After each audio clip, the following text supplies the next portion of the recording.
नमस्कार, नमस्कार, नमस्कार। आप सबका इस वीडियो में वेलकम है। आज हम एस ब्लॉक एलिमेंट के ऑब्जेक्टिव क्वेश्चन देखेंगे जो विभिन्न कंपटीशन एग्जामों में उपयोगी है। पहला प्रश्न है, रेडियो सक्रिय क्षार धातु है। तो आपके पास चार ऑप्शन दे रखे हैं रेडियो सक्रिय क्षार धातु के।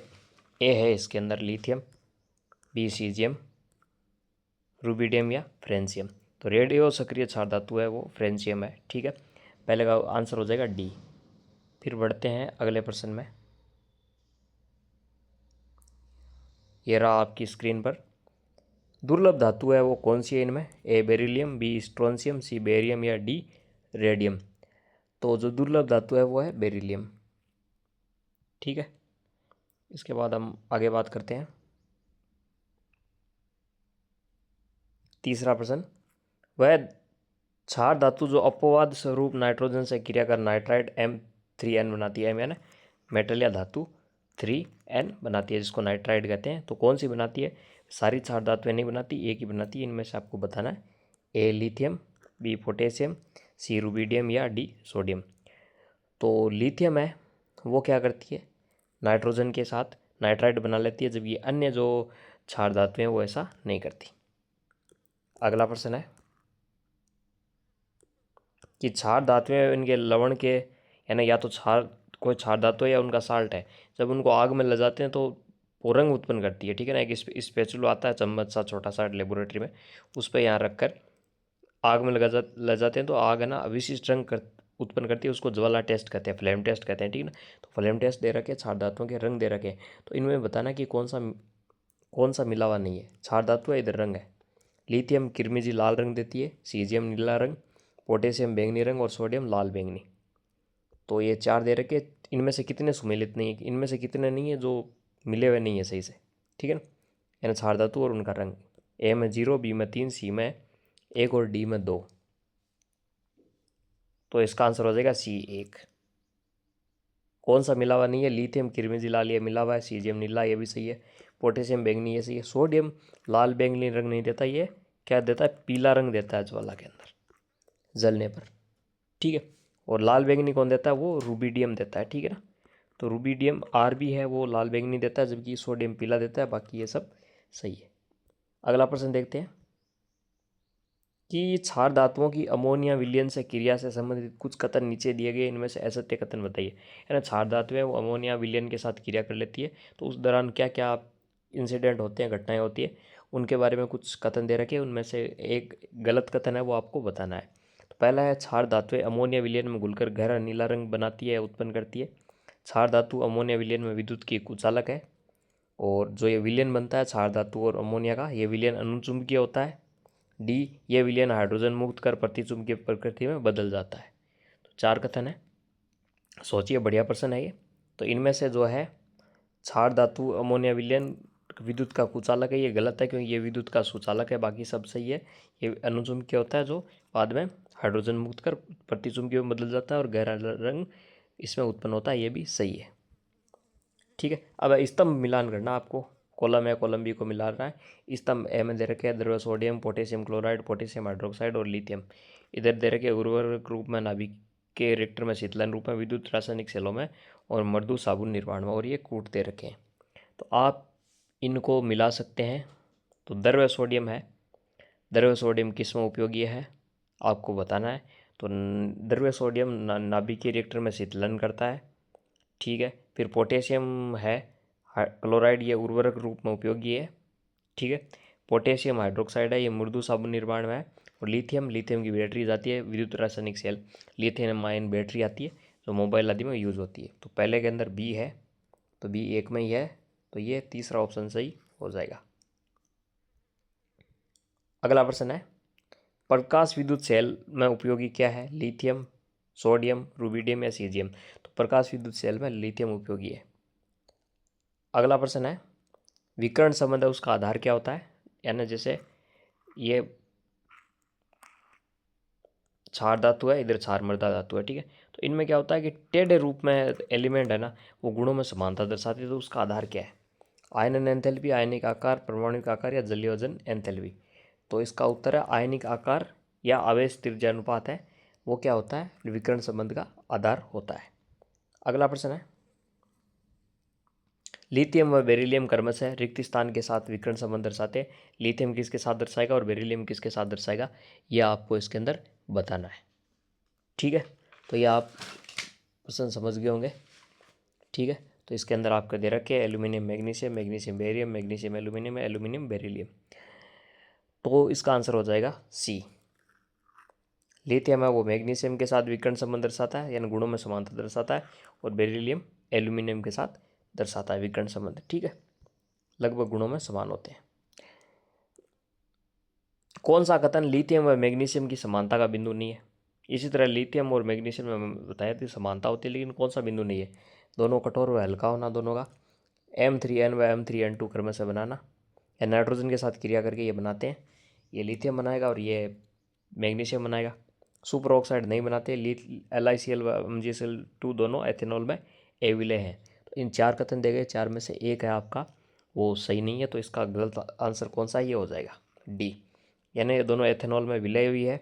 सुपर ऑक्साइड नहीं बनाते, सही बात है। नाइट्रोजन के साथ क्रिया करके ये बना लेते हैं, और कठोर व हल्के होते हैं, ये भी बात इनकी सही है। इनमें से कौन 373 केल्विन ताप पर गर्म करने पर सोडा एस यानी श्वेत चूर्ण में बदल जाता है? Sodium chloride. इनके सूत्र भी आप याद रखिए, NaCl, sodium carbonate Na2CO3 sodium hydroxide NaOH, baking soda NaHCO3। तो 11वें में आप सोचिए कि क्या होता है कि एक ऐसा है जो क्या करता है 373 केल्विन में गर्म करे तो श्वेत चूर्ण बना लेता है, जिसे सोडा एस कहते हैं। तो इनमें से कौन सा है?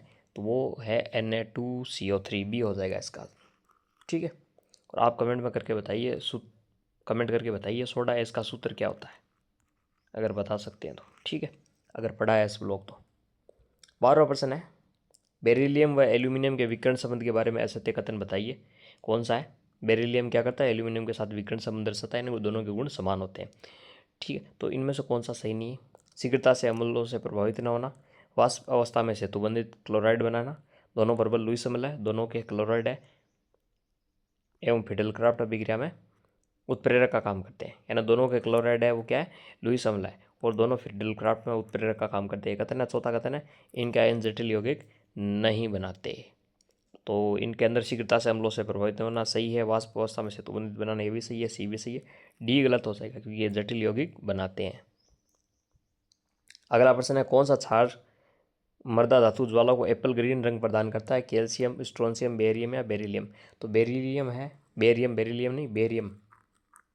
ठीक है, वो क्या करता है? एप्पल जैसा ग्रीन रंग देता है फ्लेम टेस्ट के अंदर। अगला प्रश्न है, कौन सा क्षार मृदा धातु वायु में चमकीले श्वेत प्रकाश के साथ जलता है? जलाने पर चमकीले प्रकाश के चमकीला और सफ़ेद रंग के प्रकाश के साथ जलता है। इनमें से कौन सा है वो आपको बताना है। ए मैग्नीशियम है, बेरिलियम है, बी स्ट्रोंशियम है, या कैल्शियम है? तो इसका आंसर हो जाएगा ए मैग्नीशियम। 15वां प्रश्न है, किसका उपयोग उच्च शक्ति के स्प्रिंग निर्माण में होता है? ए कॉपर, बेरिलियम मिश्र धातु, मैग्नीशियम एल्यूमिनियम मिश्र धातु, या मैग्नीशियम या कैल्शियम? उच्च शक्ति के जो स्प्रिंग है, पावरफुल स्प्रिंग, उसको बनाने के इस मिश्र धातु का उपयोग होता है, कॉपर और बेरिलियम की। ठीक है, अगला है, रिक्त स्थान का उपयोग ऑक्साइड से उन धातुओं के निष्कर्षण में होता है जिन्हें कार्बन द्वारा अपचयित नहीं किया जा सकता। यानी कुछ धातुएं होती है उनके निष्कर्षण करते हैं ना, पृथक करते हैं उनको। ठीक है, तो उसमें क्या है, कार्बन द्वारा अपचयित नहीं होती, लेकिन इनमें से कौन सी है जो उनको अपचयित कर सकती है? रेडियम, कैल्शियम, मैग्नीशियम या बेरिलियम? 16वें का आंसर सोचिए, आई होप आपने सोच लिया होगा, इसका आंसर है कैल्शियम। इसके साथ मैं कुछ फैक्ट बता देता हूँ, यहाँ से भी प्रश्न आ सकता है।